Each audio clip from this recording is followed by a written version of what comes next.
The recent series Loki explores interesting themes of what is the nature of reality, the free will that we prove and can apply, and other components in a smart way.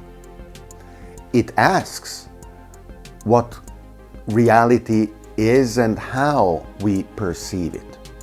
And it may be surprising to you that reality is not necessarily a fixed, known, definitive system. We constantly push against its boundaries. My name is David Orban, and this is The Context, Season 4, Episode 6.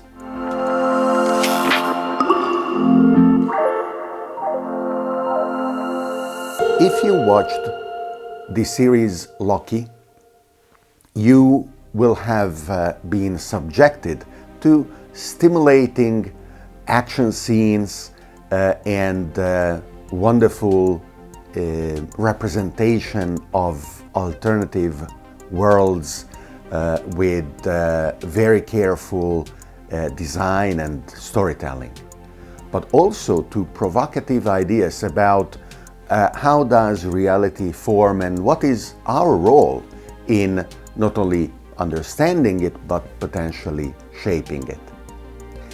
Today I want to talk about three concepts in my own way, and this series of definitions and details that I am going to give may not exactly correspond to what the official understanding or description or adoption of the terms that I'm using is going to be.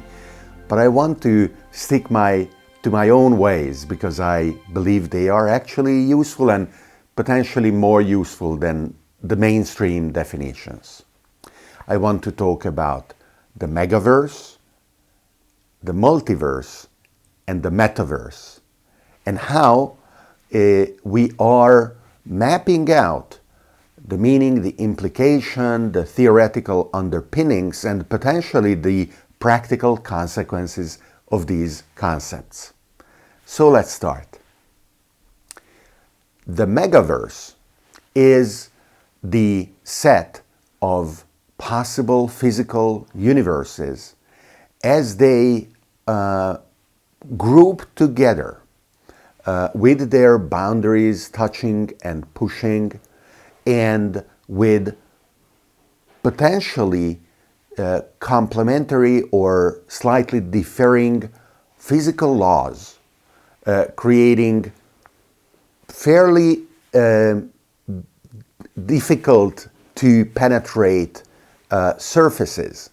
Now, when I'm talking about universes grouping together and the boundaries, yes, I am talking about a physical space, but this space is not necessarily our three-dimensional space plus time, space-time as we have understood it for the past 100 years, but it may be of a more complex and a more complete set of dimensions.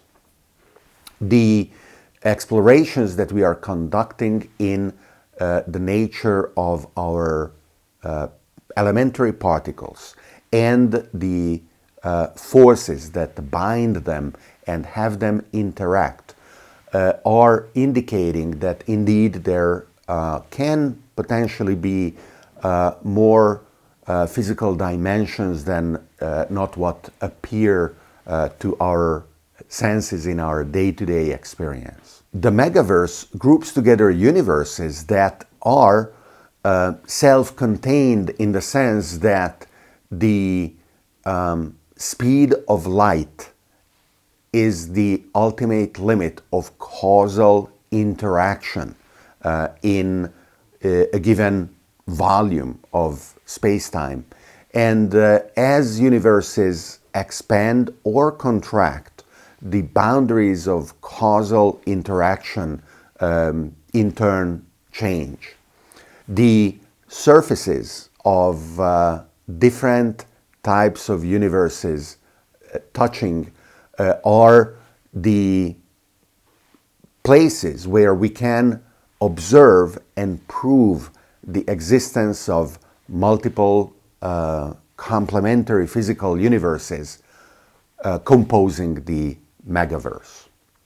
The reason why this matters is because we can ask ourselves, why are the laws and parameters of our particular universe the way they are? What are the differences in the laws and the parameters of the other universes composing the Megaverse? And as we ask about these values and those differences, possibly realize that they are evolutionary selection criteria that lead to one or another of these sets of values and sets of parameters. Now, we know that in our universe, the evolution of matter and energy itself leads to the formation of stars, to planets, to biological life, and to intelligent life. We can then ask ourselves if other sets of values and other types of parameters in other universes within the Megaverse can do the same. Let's now talk about the multiverse. The multiverse is the quantum mechanical interpretation of the probability distribution of events ending up with a given outcome rather than another. And instead of leaving the assumption that these possible alternatives are selected by random invisible processes, the multiverse interpretation of the quantum mechanical phenomena posits that actually the multiverse is a physical reality, that indeed all the possible outcomes of events play out, and it is their interaction that brings about the results that we can then observe, or that actually there are multiple outcomes all being observed in one or another of the instantiations of the multiverse. The various universes in the multiverse do not exist in physically adjacent spaces. They do interact through quantum mechanical processes. The enormous, apparently wasteful multiplication of the instances of the universe occurs through each and every quantum mechanical event, through each and every interaction of particles, in a number that is difficult to conceive or represent and to calculate with. Our understanding of physics and of quantum mechanics is still very limited, even though quantum mechanics is actually one of the most powerful theories we have, and is the most precise theory we have, where prediction and measurement correspond to the maximum number of digits when we compare the two.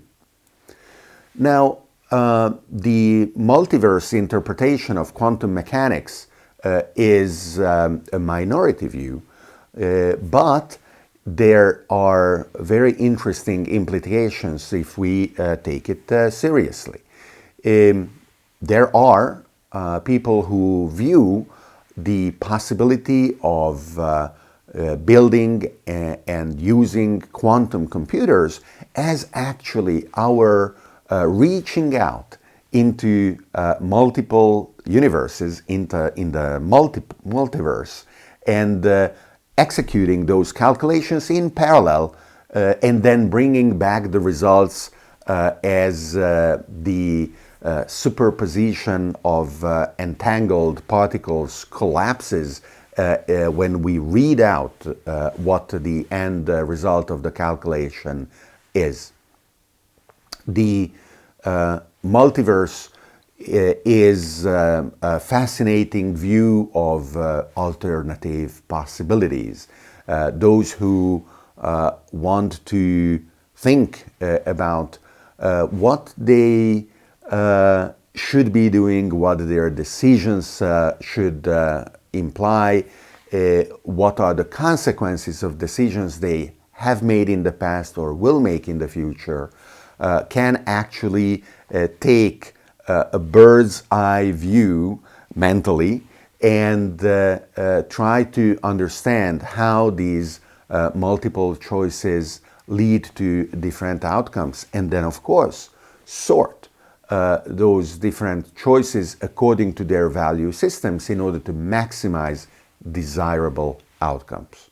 Once again, the evolutionary selection processes that can allow pruning of the possibilities is what we assume we are doing when we apply what we label free will.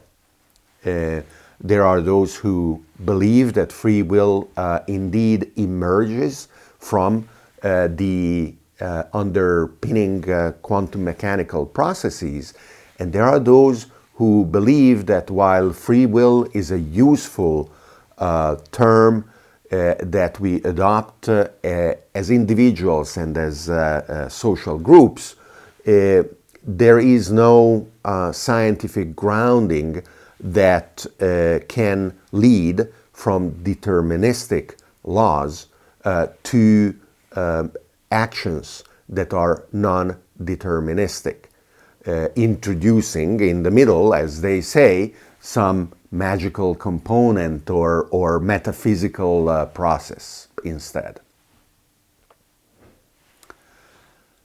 The metaverse, finally, is what we are now building as the digitization of our world, proceeding at jolting paces, at an increasing rate of acceleration, is overlaying the physical world with additional layers of meaning and understanding and ability to analyze and act on those layers or act within those layers.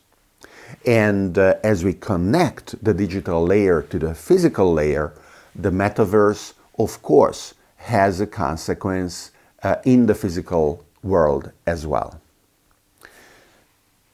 The simulation hypothesis asks if it is possible that an outcome of the technological evolution of intelligent species leads to the building and the deployment of metaverses that are indistinguishable from any physical layer. Or the reverse. There are those who are asking themselves if the foundation of the physical reality that we observe is itself digital. If, say, space-time emerges naturally from the interaction of completely abstract networks of nodes at depths of resolution that certainly not today and maybe never we will able to probe. Now, the people who play video games of course, have a very direct understanding of the power of the metaverse to create alternate realities and simulating at increasing degrees of resolution and fidelity realities that, however, do not necessarily correspond to our own, once again, enables us to explore things that can be, ask ourselves things that should be, and choose among them. The question, if indeed our physical reality is at what you would call the base layer, or it stands on top of other layers with turtles all the way down, is not meaningless.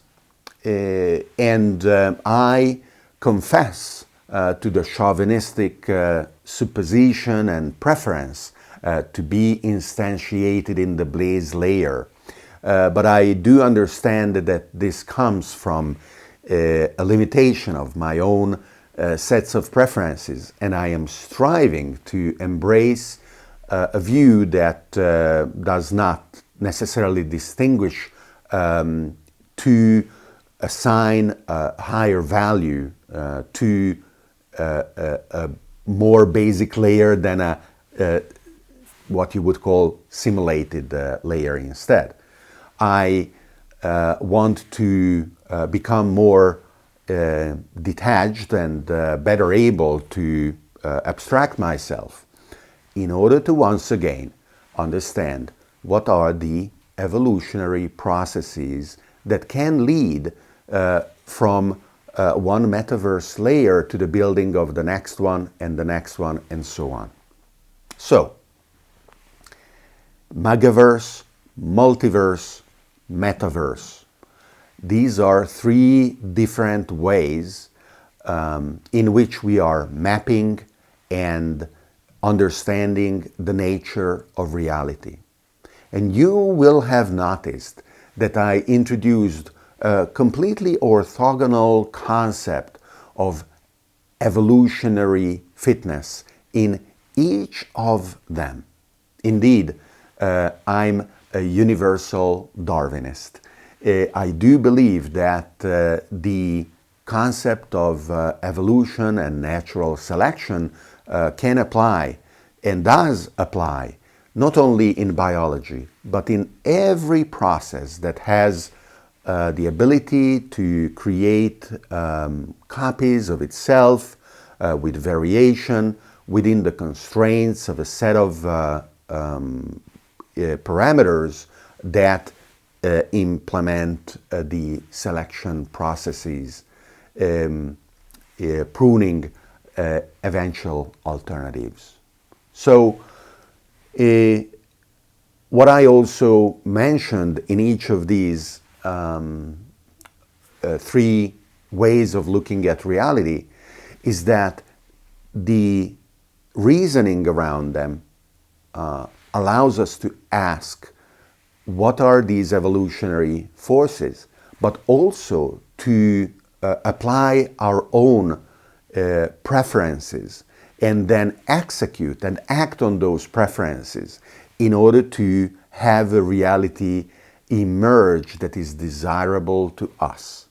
And this is a power that we can assume and we can embody, of creating reality, comparing the reality we create with models that we want, and go out in the universe that lives in the Megaverse, the Multiverse, and the Metaverse simultaneously with our full wonder and full enjoyment of our existence.